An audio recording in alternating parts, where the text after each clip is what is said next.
전 세계적으로 보면 패션 모델들은 다 키가 크고 늘씬늘씬하고 늘씬하다 못해가지고 바싹 마른 사람들이 대부분입니다. 그런데 이런 모델들은 실제 옷을 사입는 소비자들의 입장에서 보면은 아주 비현실적인 모델들이라고 할 수 있습니다. 그래서 일각에서는 이렇게 키가 지나치게 크고 날씬한 모델들이 아니라 통통하고 키도 좀 작은 평범한 체격의 사람들을 패션 모델로 세워야 한다는 그런 주장이 일기도 합니다. 소위 현실적인 모델들을 세우자는 것이지요. 오늘 예배를 드리면서 이렇게 한번 보니까 여기 지금 앉아 계시는 저와 여러분들은 다 아주 현실적인 모델들인 것 같습니다. 신앙생활 본받는 것입니다. 신앙생활에도 모델이 필요하다는 것이죠. 우리에게 필요한 모델은 한 번도 죄짓지 아니하고 늘 승리하는 그러한 거룩하고 영웅적인 그런 모델이라기보다는 현실적인 모델이 필요합니다. 우리와 같이 시험에 들기도 하고 또 흔들리기도 하고 연약한 가운데서 또 주님을 바라보는 그런 현실적인 믿음의 모델들 말입니다. 오늘 본문의 아브라함은 연약하고 부족한 우리에게 아주 좋은 믿음의 모델이 되고 있습니다. 예수 그리스도를 믿음으로 의롭게 된다는 복음적인 모델로 사도 바울이 제시하고 있는 인물이 바로 아브라함입니다. 믿음으로 의롭게 된다고 설명하고 가르친다고 해서 다 알아듣는 것이 아니지 않습니까? 그래서 바울은 모델을 보여주고 있는 것입니다. 티칭, 가르치는 것보다 뛰어난 것이 바로 모델링입니다. 모델을 보여주는 것입니다. 백문이 불여일견이라는 말이 있지 않습니까? 탁월한 복음의 교사였던 바울도 가르치다 못해서 고린도전서 11장 1절에서 이렇게 말하고 있습니다. 내가 그리스도를 본받는 자 된 것 같이 너희는 나를 본받는 자가 되라. 사도 바울이 예수님을 본받는 그 모습을 너희도 나 바울을 통하여 본받으라는 것입니다. 신앙교육은 그런 의미에서 처음부터 끝까지 본받는 것이라고 할 수 있습니다. 바로 모델링입니다. 예수님이 우리에게 완전한 믿음의 본을 보여주셨습니다. 그리고 사도 바울도 예수님을 잘 본받음으로 우리에게 본이 되어주셨습니다. 그렇다면 먼저 믿은 우리들도 믿지 않는 자들에게 그리고 아직 믿음이 어린 자들에게 본이 되어야 될 필요가 있는 거예요. 모델이 되어야 되는 것입니다. 그래서 한번 저와 여러분 인사 한번 해보십시오. 저를 따라해 보십시오. 저를 본받도록 하십시오. 약간 쑥스러워 하시는 것 같은데 제가 좀 더 쑥스러워 할 수 있도록 도와드릴게요. 옆에 있는 분을 보시면서 한번 이렇게 인사하겠습니다. 저를 본받도록 하십시오. 굉장히 쑥스러워 하시는 것 같습니다. 부담감이 팍 오지 않습니까? 이런 이야기를 하면은. 그리고 왠지 찔립니다. 정말이지 본이 되어야 되겠는데 그렇지 못한 우리들의 모습 우리는 잘 알고 있지 않습니까? 교회마다 중직자를 선출하고 나면 몇 개월 동안 항존 직분자들 교육을 시킵니다. 우리 교회도 그렇게 교육을 했습니다. 이들에게 여러 가지를 가르치고 권면하지만 가르친다고 다 그대로 됩니까? 이들은 물론 들은 대로도 하지만 결국은 본대로 경험한 대로 신앙생활을 하는 것입니다. 먼저 세워진 교회 지도자들이 좋은 본이 되어줘야 한다는 말입니다. 물론 목회자는 말할 것도 없죠. 제가 한번 말씀드린 적이 있습니다만 예수 믿은 지 얼마 안 되는 새 가족이 교회 로비에서 주일날 인사를 하는데 옆에 있는 분이 그분에 대해서 이렇게 이야기하는 것입니다. 목사님, 교회 다닌 지 얼마 안 되는데 새벽 기도도 하고 11조까지 합니다. 그렇게 이야기를 하더라고요. 제가 보기에 참 신기하고 특별하지 않습니까? 기특하지 않습니까? 그래서 아니 어떻게 그렇게 하느냐고 오래 믿은 사람들 중에서도 그렇게 하지 못하는 분들이 있는데 신기해서 물어보니까 그분이 저에게 기가 막힌 말을 합니다. 목사님, 다 그렇게 믿는 거 아닙니까? 이렇게 이야기하는 거예요. 다 그렇게 믿는 거 아닙니까? 이분을 전도하신 집사님이 그렇게 본을 보이신 것입니다. 또 이분에게 1:1 양육을 감당하고 있는 양육교사가 그렇게 가르치고 본을 보여주셨던 것입니다. 신앙생활을 하면서 누구의 가르침을 받느냐, 어떤 본을 받느냐, 이 첫 단추를 잘 깨워야 하는 것입니다.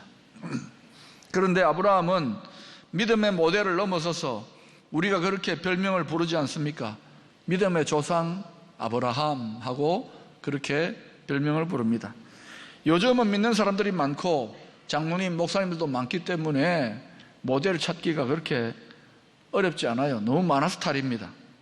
그런데 항상 처음에는, 초기에는 모델이 없지 않습니까? 12사도가 막 선교를 시작하던 처음에, 또 한국교회가 처음으로 한국 사회에 선교가 시작될 때 주위에 예수 믿는 사람들 찾아보기가 너무 어렵습니다. 그러다 보니 그때는 주위에 믿음에 대해 보고 들을 모델이 전혀 없는 것입니다. 이럴 때는 어떻게 해야 되겠습니까? 스스로 들은 바 복음의 말씀, 성경 말씀을 붙들고 보이지 않는 하나님과 씨름하면서 자기 스스로가 믿음의 모델을 세워가야 되는 것입니다. 아브라함의 상황이 꼭 그와 같았습니다.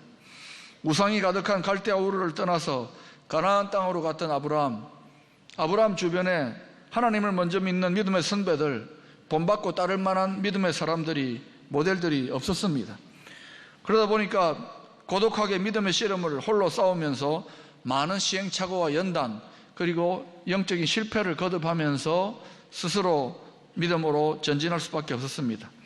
이런 선구자적인 최초의 모델을 가리켜서 더 나아가서, 모델에서 더 나아가서 조상이라고 그렇게 말하는 것입니다. 1953년 5월 29일 세계 최초로 에베레스트 산을 정복한 사람이 있습니다. 바로 영국의 에드먼드 힐러리라는 사람과 세르파 텐징 노르게이라고 하는 사람입니다. 이들의 에베레스트 정상 정복 이후로 수많은 등반가들이 이들을 모델로 에베레스트를 정복하고자 애를 썼습니다. 이들 두 사람은 세계 등반사에서 가장 유명한 선구자적 모델이요, 에베레스트 정복자들의 조상이 되었던 것입니다. 아브라함이 바로 이와 같은 선구자적인 믿음의 모델, 바로 믿음의 조상이었던 것입니다. 오늘 예배 드리시는 분들 중에 아브라함처럼 믿지 않는 집안에서 처음으로 예수 믿는 분들이 있을지 모르겠습니다. 그분들은 자신의 집안 안에서는 믿는 자의 모델을 찾기가 어려울 것입니다. 그러니 자기 자신이 스스로 가문에서 믿음의 모델이 되어야 될 책임이 있는 것입니다. 또 아브라함이 그랬던 것처럼 그 집안에 또 다른 믿음의 조상이 되어야 될 사명이 있는 것입니다. 믿음의 선구자의 역할이기 때문에 오히려 어떤 의미에서 그렇지 않은 분들보다 더 힘들고 또 믿음의 시험과 연단도 많고 시행착오가 많을 수도 있습니다. 그러나 인내의 믿음으로 승리하고 나면 그 열매가 더 풍성하고 하나님께 더 크게 영광 돌려진다는 사실을 기억하시기를 바랍니다. 아브라함은 많은 종들과 가축을 거느린 당대의 거부로 성장했던 사람입니다. 그런 믿음의 조상 아브라함의 생애에서 남겨준 가장 큰 열매, 가장 큰 업적이 무엇이라고 생각합니까? 당대의 거부로 성장한 사건, 농사를 짓고 여러 우물을 파기도 하고 조카 롯을 구하기 위해 전쟁을 치르기도 했고 여러 곳으로 옮겨다니는 모험을 하기도 했던 아브라함. 그러나 그의 인생에서 가장 중요한 업적은 이런 것이 아닙니다. 바로 그의 인생에서 하나님의 뜻, 하나님과의 약속이 오랜 인내의 믿음으로 이루어진 사건을 말합니다. 얼마나 오랜 인내의 믿음입니까? 25년을 기다린 믿음으로 100세의 아들 이삭을 얻습니다. 아들 하나 달랑 얻어요. 믿음의 후손 하나를 낳고 기르고 죽었던 것입니다. 바로 아브라함은 이 사건 이후로 오고 오는 세대에서 아브라함은 영원토록 모든 예수 믿는 자들의 믿음의 조상이라는 칭호를 갖게 되었던 것입니다. 믿음으로 하나님의 약속을 성취한 이 사건이 아브라함 생애에서 가장 중요한 사건이라는 것입니다. 우리 믿음의 사람들에게 무엇이 가장 중요한 일인지 아시겠습니까? 이 세상에서 잘 먹고 잘 살고 좋은 대학 가고 건강하게 시집장가 잘 가는 일도 중요한 일입니다. 그러나 이 모든 것이 가장 중요한 일은 아닙니다. 우리가 이 점을 분명히 해야 됩니다. 여러분은 이 세상을 사시면서 무엇을 가장 중요한 일로 여기고 살아가십니까? 가장 중요한 일을 무엇으로 생각하느냐, 그것이 여러분의 인생을 결정짓게 될 것입니다. 하나님의 관점에서 볼 때 이 세상을 살아가는 우리에게 가장 중요한 것은 무엇이라고 생각하실 것 같습니까? 하나님 보시기에. 왜 하나님은 우리를 통하여 믿음 보시기를 그토록 간절히 원하시는 것일까요? 인생에서 가장 중요한 것은 바로 믿음의 사건이기 때문에 그렇습니다. 우리는 결국 100년 남짓의 유한한 인생을 살면서 이 믿음 하나 배우고 가는 것입니다. 자식에게 어떤 유산을 물려줘야 되겠습니까? 가장 귀한 유산, 가장 값진 유산은 바로 믿음의 유산인 것입니다. 늘 새벽을 깨우는 집사님 한 분과 대화를 나눈 적이 있습니다. 모든 부모가 그렇듯이 이 집사님도 자녀를 위하여 늘 기도한다고 합니다. 그런데 이 집사님이 그래요. 목사님, 제가 진심으로 기도하기는 아이가 형통하고 잘 풀리기를 기도하는 것 있지만 그보다도 우선적으로 기도하는 것은 항상 예수 잘 믿기를, 교회 생활 잘 하기를 기도한다는 것입니다. 며칠 전에는 아들이 통화 중에 이런 말을 하더랍니다. 엄마, 어제 길을 걷다가 생각을 해보았다고. 엄마, 아빠, 누나의 삶에 대해서 생각하다가 결국에는 하나님이 아닌 삶을 생각할 수가 없게 되었다고. 결국에는 하나님 생각을 하게 되었다고. 결론은 하나님 더 잘 믿어야 되겠다고 생각했다고. 그리고 이전에는 믿음이 단번에 기적적으로 확 커지는 줄 알았는데 그렇지 않는 것이라고. 믿음이 차곡차곡 조금씩 쌓여서 믿음이 성장해 가는 것을 다시금 깨닫게 되었다고. 내가 믿음의 가정에 태어난 것이 얼마나 큰 축복인지 다시금 생각하게 되었다고. 그 말을 듣고 있는데 속으로 이렇게 맞장구를 쳤답니다. 그래, 맞아. 그래. 믿음이라는 것이 티끌모아 태산이지. 그래, 맞아. 영적인 유산이 있는 믿음의 가정에 태어난 것이 얼마나 큰 축복인데. 자녀들과 함께 하시는 하나님 안에 대한 신앙 안에서 근원적인 감사와 평안으로 눈물이 날 지경이었다고 이야기를 합니다. 그 집사님의 그러한 간증을 들으면서 참 감사하다. 믿음의 조상, 그리고 그 믿음이 대대로 계승되어지는 모습을 보면서 그 부모님이 좋은 믿음의 영향력을 미치고 있구나 하는 것을 생각하게 된 것입니다. 그렇다면 믿음의 조상된 아브라함의 믿음의 내용이 어떠하냐에 대해 살펴보십시다. 왜냐하면 믿음의 선구자적인 모델이기 때문에 우리의 믿음 생활에 많은 도움을 줄 수 있기 때문입니다. 한마디로 아브라함의 믿음은 계속 성장하고 자라갔던 믿음이라고 할 수 있습니다. 로마서 1장 17절에 보면 복음을 믿는 믿음에 대해서 이렇게 설명하고 있습니다. 복음에는 하나님의 의가 나타나서 믿음으로 믿음에 이르게 하나니. 믿음에서 믿음에 이르게 한다는 말이 도대체 무슨 뜻입니까? 창세기에 소개되고 있는 아브라함의 믿음의 생애를 보면 아브라함이 처음부터 아들 이삭을 바칠 정도의 굳센 믿음, 절대적인 믿음의 사람이 아니라는 것을 알 수 있습니다. 세상의 유혹에 빠져 애굽으로 내려가기도 했습니다. 두려움으로 자신의 아내를 루이라고 속이기도 했습니다. 끝까지 인내하지 못했던 아내의 등살에 몸종 하갈을 취하여 이스마엘을 낳기도 하는 부끄러운 믿음의 모습을 보이기도 했습니다. 다 하나님이 원하시는 수준에는 턱도 없이 부족한 연약하고 어린 믿음의 모습이었습니다. 그런데도 아브라함의 믿음은 후퇴하지 않고 침체되지 않고 계속해서 성장하고 전진했다는 사실이 중요합니다. 믿음의 성장은 다 이와 같습니다. 처음에는 연약하고 어리고 유치한 믿음으로 시작합니다. 그러나 점점 성장하면서 성숙하고 굳센 믿음, 절대적인 신뢰, 오래 참을 수 있는 인내의 믿음으로 성장해 가는 것입니다. 오늘 예배드리는 여러분 중에 조금만 틈만 나면 시험 들고 흔들리는 분들이 있을지 모르겠어요. 예, 아직 어린 믿음입니다. 그러나 낙심하지 마십시오. 믿음의 성장은 다 처음은 그와 같이 출발합니다. 그러나 신앙의 연단과 또 훈련을 통하여서 점점 굳센 믿음, 절대적인 믿음으로 성장해 가는 것입니다. 믿음은 일생 걸쳐 개발되고 발전해 나가는 일입니다. 믿음에서 믿음으로 중단 없이 어린 믿음에서 굳센 믿음으로 전진해 나가는 것이 중요한 것입니다. 지금까지 수많은 성도님들이 다양한 모습으로 교회를 통하여 믿음의 훈련을 받아왔습니다. 왜 훈련이 필요합니까? 훈련이 없이는 믿음의 성장이라는 것이 대단히 어렵습니다. 하나님의 기뻐하시는 뜻은 우리가 어떤 식으로든지 훈련과 연단을 통하여 성숙한 믿음으로 모두 다 세워지는 일입니다.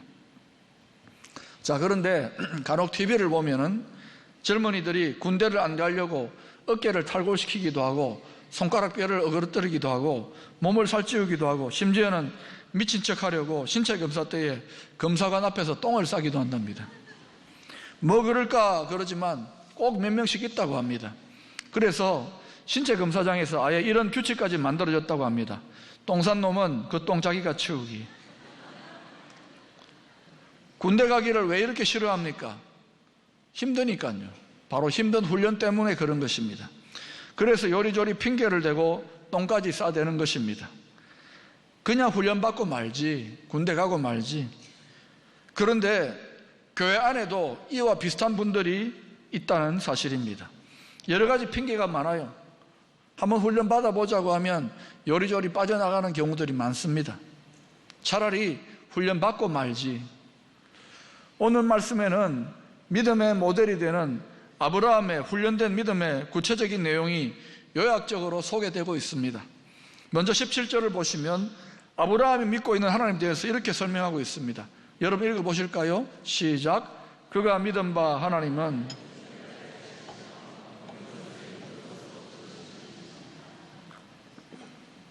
죽은 자를 살리시는 생명의 주관자가 되시는 부활의 하나님, 창조주 하나님, 전능하신 하나님을 믿었다는 것입니다. 우리가 예수 그리스도를 통해서 만나는 하나님은 동일한 하나님이시지만은 우리 믿음의 크기와 분량에 따라서 사람마다 하나님의 크기가 마치 다른 것처럼 그렇게 느껴지기도 합니다. 어떤 분의 하나님은 훨씬 큰 것 같고 어떤 성도의 하나님은 너무 작고 왜소한 것처럼 보입니다. 왜 그럴까요? 하나님이 다릅니까? 아니죠. 하나님은 같은 모습인데 믿는 사람들의 믿음의 모습에 따라서 하나님이 제한되기도 하고 그렇지 않기도 하다는 것입니다. 여러분이 믿고 있는 하나님은 어떤 하나님입니까? 하나님을 하나님 스케일 그대로 하나님 그대로 믿고 계신지요? 아브라함은 하나님을 하나님 크기 그대로 믿고 있는 것을 알 수 있습니다. 죽은 자를 살리시며 없는 것을 있는 것으로 부르시는 생명의 주관자 창조주 하나님, 전능하신 하나님을 믿는 큰 믿음의 소유자였습니다. 아브라함의 믿음은 이와 같이 하나님을 하나님 있는 그대로 믿었던 믿음의 사람이라는 것을 발견하게 됩니다. 두 번째로 아브라함의 믿음은 18절에 소개되고 있듯이 바랄 수 없는 중에 바라고 믿었던 절망과 의심을 이기는 믿음이었다는 사실입니다. 마틴 로이드 존스라는 영국의 유명한 설교자는 믿음에 대해서 이런 설명을 했습니다. 어떤 의미에서 믿음이라는 것은 의심을 극복하고 그 의심에 대답하게 하는 것이다. 여러분 믿노라 하고 교회로 오고 가지만 의심이라는 질문들이 따라다닐 것입니다. 그 의심에 대해서 대답하게 되는 것, 의심을 극복하는 그 과정이 바로 믿음의 과정이라는 것이죠. 참 믿음은 그 믿음을 약화시키려는 저항과 시련과 의심을 통과하면서 오히려 견고해지는 법입니다. 필립 얀시라는 분은 하나님 당신께 실망했습니다라는 책에서 의심을 이기는 믿음에 대해서 이런 말을 했습니다.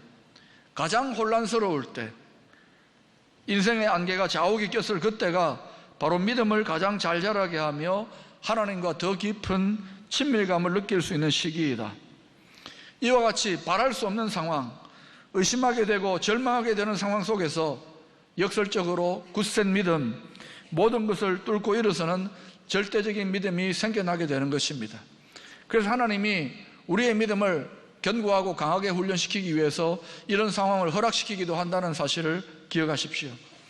세 번째로 19절 20절을 보시면 아브라함은 도무지 인내하며 믿음을 끝까지 지키기 힘든 상황에서도 믿음이 후퇴하거나 약해지지 아니하고 도리어 믿음 위에 견고하게 서게 되었다고 말하고 있습니다. 마치 노련한 선장이 거센 파도를 헤치고 항해하는 것과 비슷하다고 할 수 있는 것입니다. 중요한 것은 저항이 있고 믿음의 시련이 있지만 결국에는 계속 전진해 가고 있는가 하는 것입니다. 그렇다면 우리가 이렇게 끝까지 하나님을 있는 그대로 붙들고 의심을 이기고 전진하면 어떤 상, 어떤 선물을 받게 될까요?